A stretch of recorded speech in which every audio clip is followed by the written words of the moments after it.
এই চালাক চোর মূর্তি সে যে মাটির ভিতর থেকে বের হয়ে আসে আর চুপ করে ফোনে কথা বলা মেয়েটির কাছে আসে। মেয়েটির হাতে থাকা বিটকেসটি খুলে তার ভিতর থেকে টাকা বের করে নিয়ে তার সিন্দুকের ভিতর রাখতে থাকে। আসলে এই বাবার আদরের মেয়ে।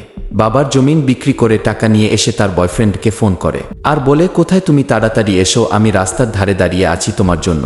কিন্তু এই বোকা মেয়ে জানে না যে একজন লোক শরীরের উপরে মাটি লাগিয়ে ভূত সেজে এসে তার বিটকেস খুলে টাকাগুলো চুরি করে নিয়ে আবার গর্তের ভিতর লুকিয়ে পড়েছে।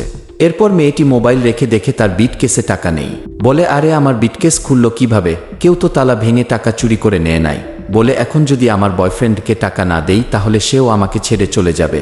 তাহলে আমি আগে কিভাবে আমার জীবন কাটাবো? আমার তো সর্বনাশ হয়ে গেল। এরপর যা সত্য তা জানতে পারলো তা দেখার আগে ভিডিওটি লাইক করে দাও, চ্যানেলটি সাবস্ক্রাইব করে দাও আর এই ইমোজিটি সেন্ড করে ভিডিওটি কেমন লাগলো কমেন্ট বক্সে লিখে যাও। লাস্টে দেখা যায় তার বয়ফ্রেন্ডই তাকে ধোঁকা দিয়ে মূর্তির সঙ্গে মিলে তার টাকা চুরি করেছে।